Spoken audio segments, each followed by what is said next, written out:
The on-air sign glowed red, a dim beacon in an otherwise darkened radio booth.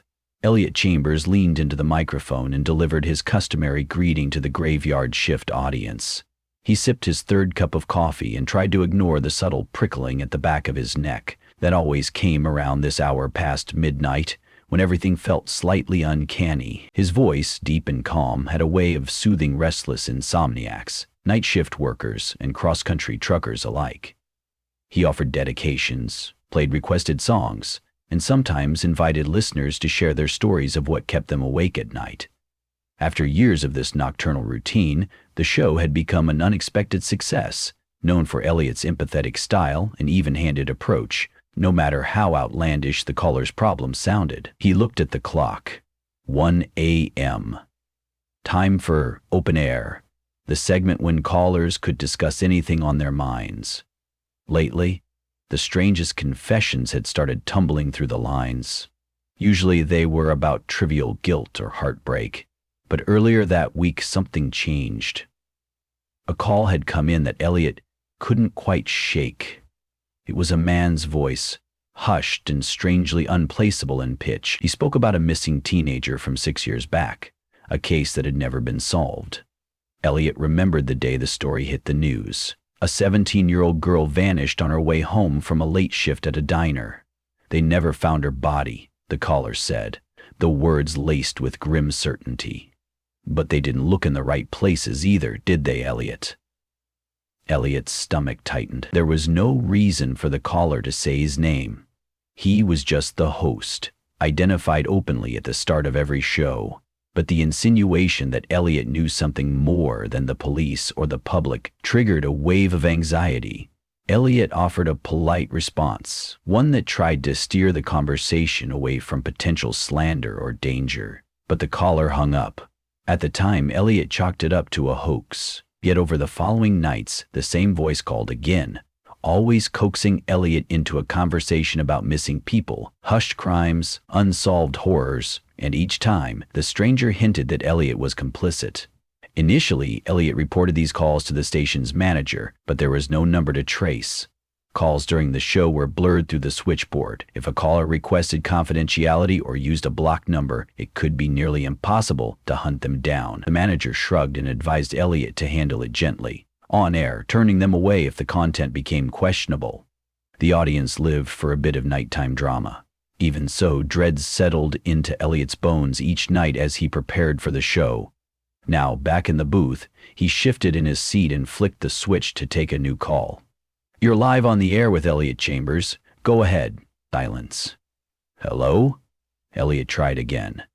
"You're on with late night frequencies. Who's calling?" "This is someone who listens," said a voice so low Elliot had to turn the volume knob all the way up. It wasn't the same caller from before. This voice was older, female. "I did something awful 5 years ago." Elliot cleared his throat. "Would you like to talk about it? Remember, you're safe here. Nobody has to know who you are." A nervy laugh drifted over the line. "I never told anyone. I'm not sure why I'm telling you now, except I need to say it out loud." A familiar tension coiled in Elliot's chest. "Go ahead," he said, in his doctorly radio tone, forging composure he didn't feel. Her voice shook. "I drove away that night. The boy on his bike. I saw him in my headlights for a few seconds. Then he was gone. I never stopped." Elliot recalled a news studio. Elliot recalled a news story about a teenage boy found weeks later in a ditch, the victim of a hit and run. He had vaguely remembered the coverage. "That must have been difficult to carry." "It was." "It is." The line crackled. "And I thought, if I confessed, maybe I could breathe. But I'm not giving you my name. I'm sorry, I never meant to do it." Elliot murmured some empathy, though it felt hollow. He thought briefly of urging her to go to the police. In the end, he thanked her for sharing and said he hoped she might find the strength to do the right thing. Then she disconnected. Elliot paused to gather his thoughts before transitioning to a song. After the break, he continued fielding calls, never fully safe from that anxious dread that had been trailing him. He was well aware of the growing popularity of this confessional style. Listeners were hungry for secrets. particularly the darkest ones. Yet it was also beginning to weigh on him, as though he was complicit in these confessions simply by offering open air. The rest of the show passed without anything unusual. By 3 a.m., Elliot left the booth and headed for the exit, only to find a note pinned to the station's back door. 5 words were scrawled in large black letters. "You never reported my crime." He looked around in the darkness, but no one was there. The note's words thundered in his mind. My crime. As if there were a specific wrongdoing connected to Elliot. He shivered, tore the note off and shoved it into his jacket pocket. At home, he flicked on a single lamp and slumped into his couch, the note a taunting presence. The phrase repeated itself with a peculiar emphasis.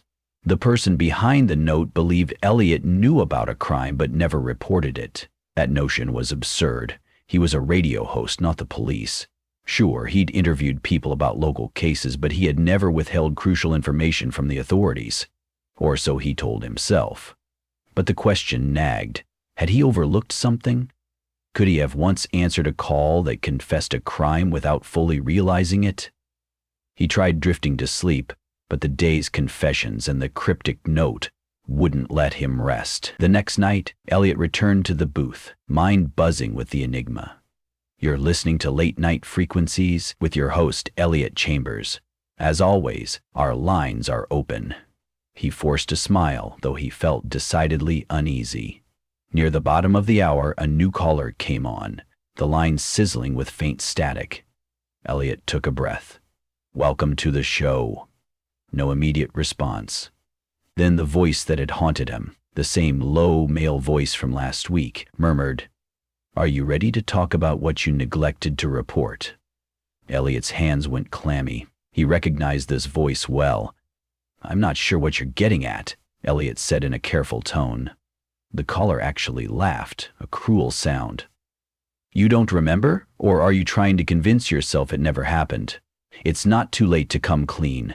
Irritation flared in Elliot, overriding his fear. "Who are you?" The line was silent, but Elliot felt every hair on his arm stand on end. Something about this man's tone unsettled him more than the calls from people confessing incidents they regretted. This voice sounded like it knew him personally.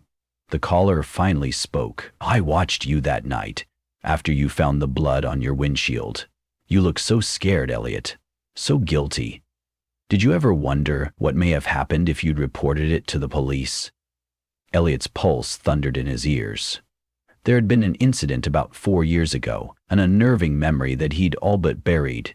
He'd been driving home from a friend's birthday gathering and found a crimson smear on the corner of his front bumper the next morning.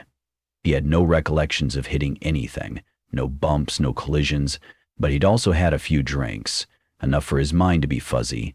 He had rationalized it could be from an animal on the road, maybe a raccoon or a fox. The memory stirred up fresh dread. The caller continued.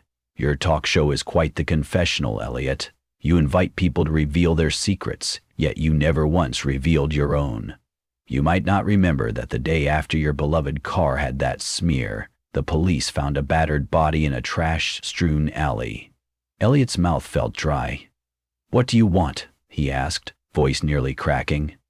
He tried to maintain composure for the sake of the live broadcast, but the caller just said, "I want the truth," and the line clicked dead. An uneasy hush settled in the booth. Elliot fumbled into a commercial break, his mind spinning.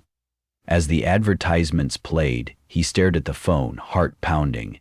He recalled that incident too well, though he had repressed some details.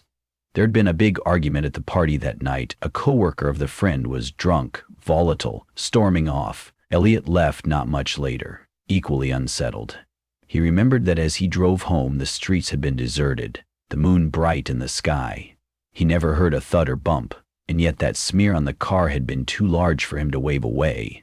He degreased it with soap and chemicals, promising to himself it was just roadkill. He'd never learned what happened to that coworker, nor had he followed the local police blotter in detail the following day. There was only a faint recollection of a local news snippet about a person found half-conscious near the alley. But Elliot had turned off the TV. Fear of what it might reveal prevented him from watching closely. That night, after finishing his shift, Elliot found another note pinned to his windshield. "I know what happened. Tell the truth." He glanced around the parking lot, seeing no one. He tore the note free and drove home, the slow churn of dread in his gut growing heavier. Someone believed he had knowledge of a crime, or even direct involvement. The question aided him. Had he, in fact, been responsible for something he never admitted? The next day, Elliot tried to focus on routine tasks, an afternoon jog, laundry, a bit of grocery shopping, but the feeling of being watched persisted. His phone buzzed. It was a withheld number. He ignored it. Immediately it rang again. He answered, exasperated. "Yes, I see you." The voice was a whisper. "You're in the fresh produce aisle, wearing that same black jacket. Thinking about telling the police? If so, it might be too late." Elliot's eyes darted around the grocery store. People were strolling between aisles, not paying him any attention. He knew the store had cameras, but that didn't comfort him. The sense of being observed was almost paralyzing. He ended the call and rushed through checkout, hurrying home in a nervous sweat. That evening he tried calling local law enforcement, but how would he phrase it? "Hello, there's a man stalking me, claiming I committed a crime 4 years back." More importantly, he was uncertain of his own innocence. There could be a kernel of reality in the suspicion. More than once on those lonely nights, he'd woken from nightmares that someone lay dying in an alley because of him. Still, he needed to do something. When an officer politely answered, Elliot stammered an abbreviated version of the story. The officer asked basic questions. "Name of your stalker?" "I don't know." "Why does he believe you committed this crime?" "He's referencing an incident from years ago." "What evidence suggests you're in danger?" Elliot's frustration mounted. He had no proof except for the notes. The officers said to save them and file a harassment complaint in person if it continued. With a leaden feeling in his chest, Elliot hung up and stared at the notes he'd kept in a kitchen drawer. Could it all be some elaborate, cruel joke? He knew he had to go to work again that night. The calls were unstoppable. They would keep coming, and he had to face them. When the show began, he struggled to bury his fear behind his soothing radio voice. "Good evening, night owls," he began, ignoring the dryness in his throat. "You're listening to Late Night Frequencies. We're opening the lines for your thoughts, stories, or confessions. Let's talk." Calls came in. Many were innocuous. A woman battling insomnia, a lonely trucker passing a stormy highway, a musician struggling with late-night composing. Then, near 2 a.m., a familiar tension made Elliot's pulse spike as another call slithered through. He greeted the caller, bracing himself for that voice. Instead, a muffled, frantic voice came on. "Elliot, something bad is happening. He knows I ran over that boy. He left a note on my windshield, too.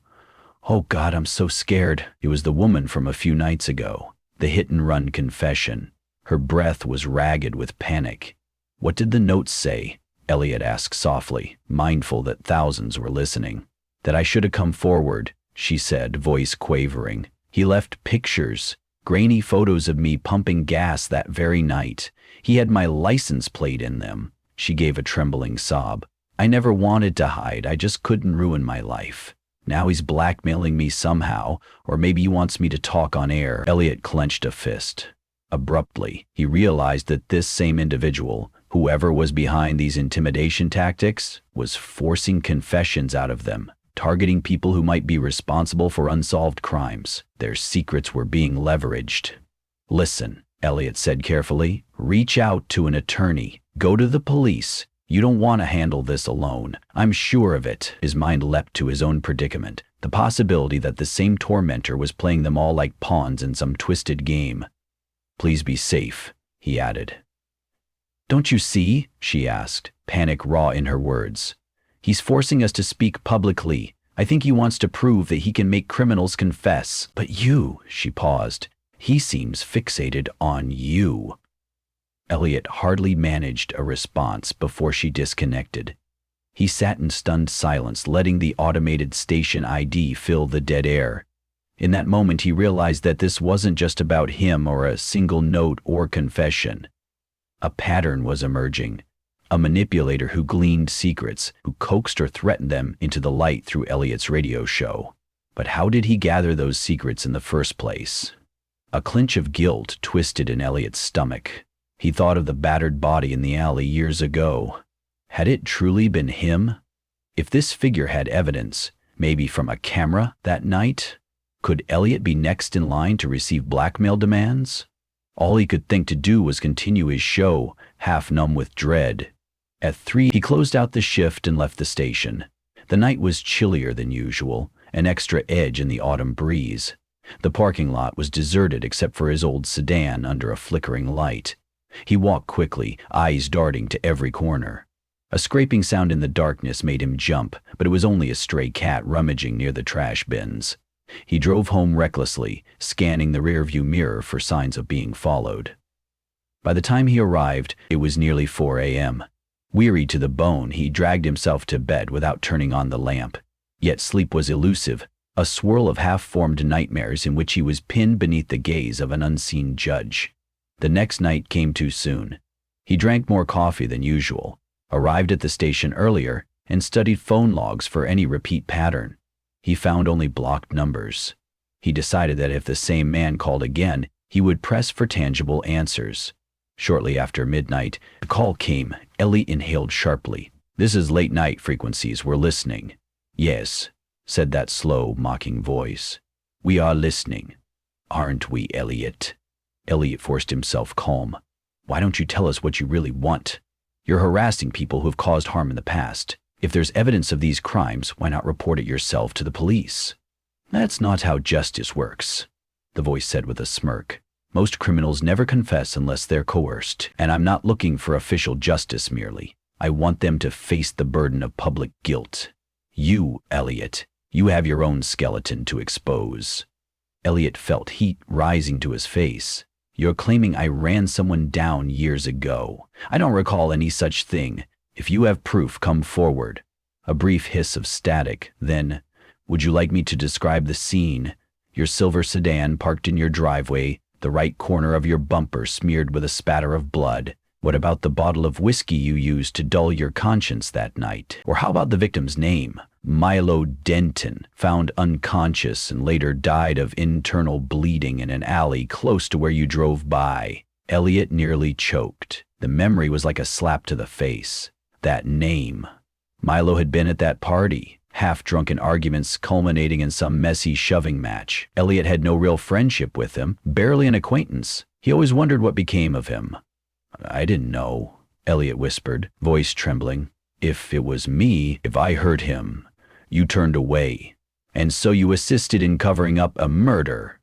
"That's not true," Elliot exclaimed too loudly. Even off-air, the monitors hissed in protest. "I never meant... It wasn't...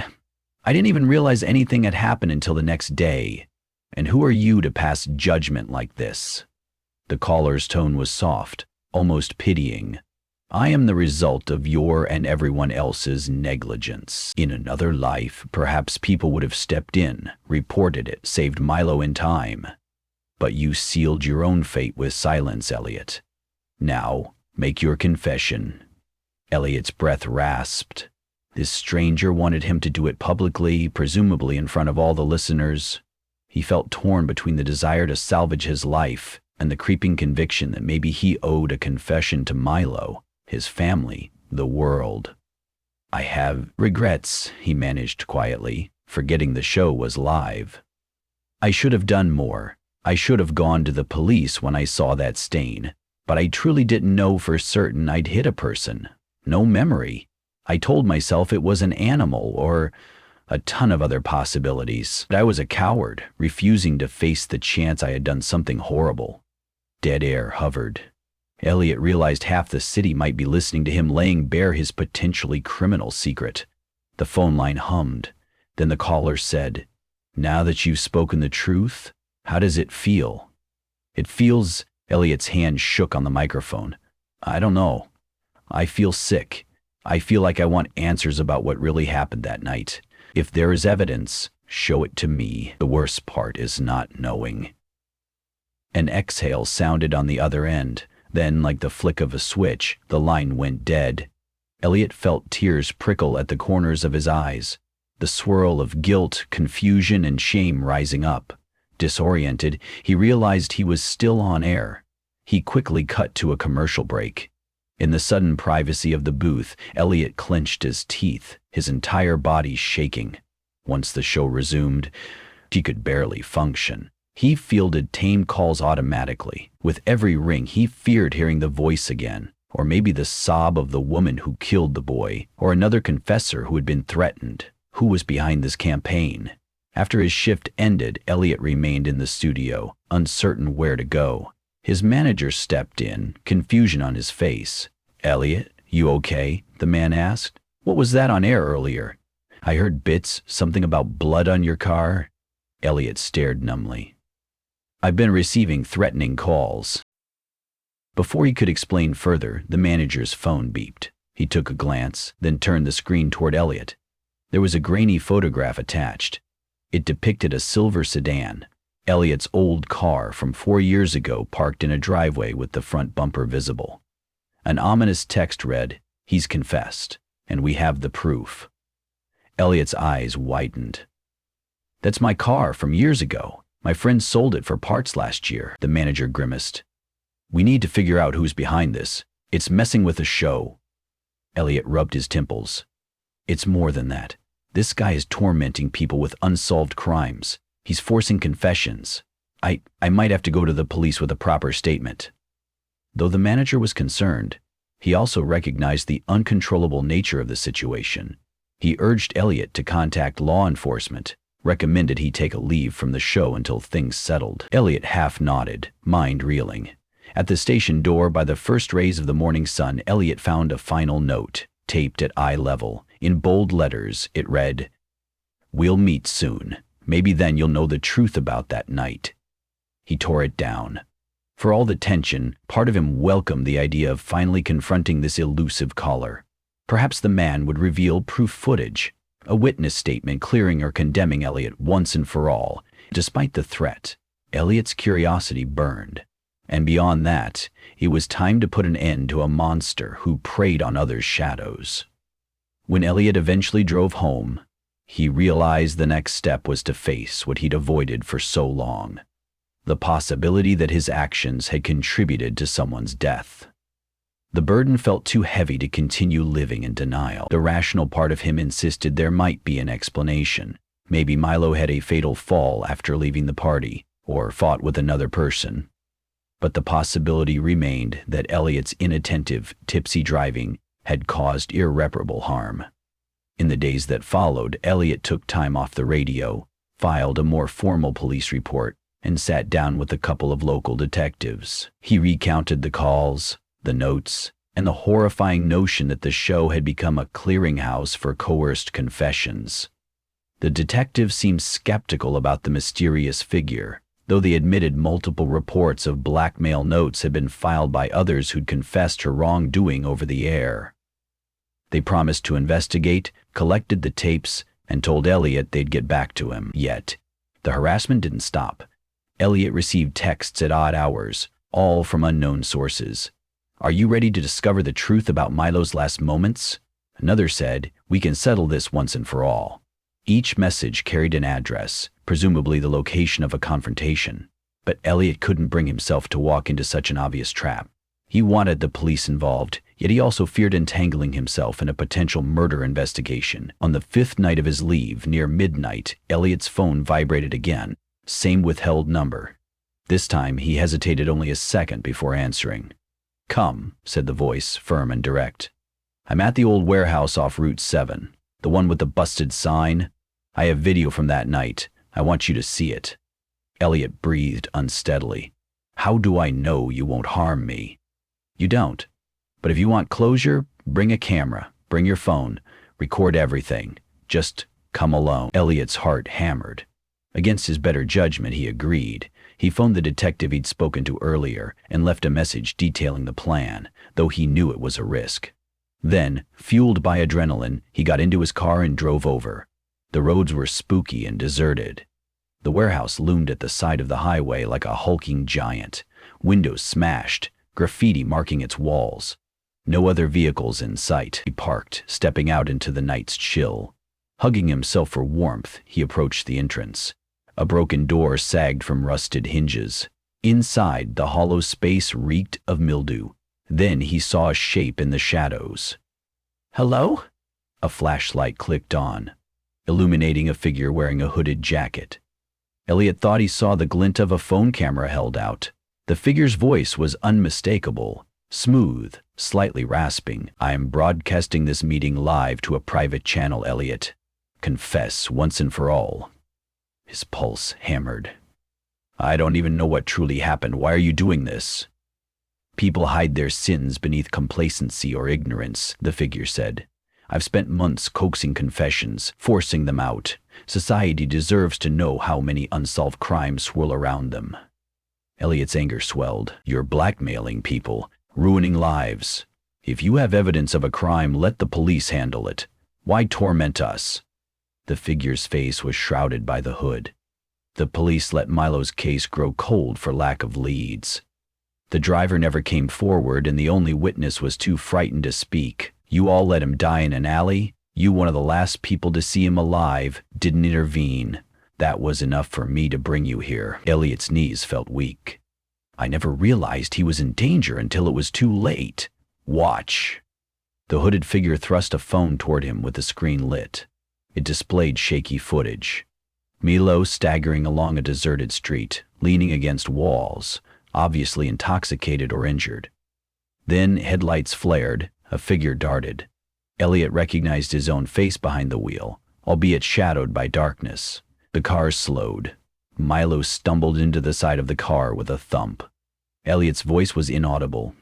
Then, the confusion, the car sped off. Seconds later, Milo collapsed, possibly striking his head on the pavement. The grainy camera captured it all from some vantage point, maybe a security feed or a hidden lens. Elliot's heart lurched. He watched himself drive away. "It's him, or I thought, oh God," Elliot whispered. "He didn't get back up?" The figure pocketed the phone. Milo was found hours later. He'd bled internally. It might have been preventable if you'd stopped. Called for help. Elliot fumbled for words. "I was drunk. There was confusion." "I didn't think." "Exactly. You didn't think. You escaped your guilt for 4 years. Now you're forced to face it." Overcome with shame and horror, Elliot sank to his knees, tears burning at the corners of his eyes. He thought of Milo's family, the outcry from the public if this footage surfaced. Then, a flash of red and blue lights appeared through the warehouse's broken windows. Sirens wailed outside, echoing in the night. The figure twisted around, startled. Elliot's chest tightened with relief and dread. Somehow the police had arrived. Maybe the detective got his message in time. The door burst open, flashlights cutting through the darkness. "Freeze!" voices shouted. The hooded figure bolted toward the rear exit, but an officer intercepted them. A brief struggle ensued, culminating in the figure being slammed against the wall. The hood fell, revealing a face contorted with anger and triumph, as though even being caught was part of the plan. Elliot felt a hand on his shoulder, an officer guiding him outside. He reeled from exhaustion, dread, and guilt. Soon, paramedics arrived to check him. The police combed the warehouse, seizing the phone in the hooded figure's possession, collecting any notes, recordings, or blackmail materials. In the aftermath, Elliot gave a statement, walked the authorities through what he'd seen on that incriminating footage. It was unbelievably real. He had seen Milo, and he had failed to act. In his drunken haze, he drove away without comprehending the severity of his action. 2 days later, Elliot sat in a detective's office, face pale. He'd been read his rights, made aware that the district attorney's office would evaluate whether to press charges. Technically, it was a hit and run, if that video truly showed him making contact. If they found him responsible, he could be prosecuted, even for negligence. The shame felt crushing. Still, there was a bitter sense of relief in unburdening himself of the truth. He recounted every detail from that night, admitting his mistakes. He'd have to live with the consequences, criminal charges, a broken reputation, possible jail time. But it was better than being haunted by half-truths and blackmail for the rest of his life. Meanwhile, the hooded figure, identified as an embittered ex-investigator named Rowan Tate, faced charges for blackmail, harassment, and vigilantism. He had been fixated on forcing out confessions for unsolved cases he believed were mishandled by the justice system. Several of his coerced confessors had come forward, including the woman who killed the boy on his bike. Many of them were prepared to face legal repercussions, though some denied the complete truth of their confessions. Elliot's radio program temporarily went off air, pending the station's internal review. Overnight, he found his life in tatters. Reputation aside, he realized that maybe this was the only way to redeem himself, through a thorough admission, an apology to Milo's relatives, and accepting punishment. Rowan's methods had been savage and illegal, but they had forced Elliot to confront what lay buried. Days later, Elliot found himself in a small, unremarkable courtroom, sitting before a low bench. He was outwardly calm, but inside, his heart was pounding. His attorney was discussing pleas and potential sentences. He stared at the floor, remembering all the calls on his show, confessions of guilt, fear, remorse. He had always told people that sharing their secrets, while terrifying, could be the first step to healing or justice. And now, ironically, he was forced to do the same. The judge called him forward. Elliot advanced, trembling but resolute. There, he acknowledged his role in Milo's death, deeply and openly, perhaps for the first time in a setting that truly mattered. No matter the consequences, the truth was out. The crimes that went unspoken had finally been told, and Elliot understood, painfully, that sometimes the hardest story to share is your own.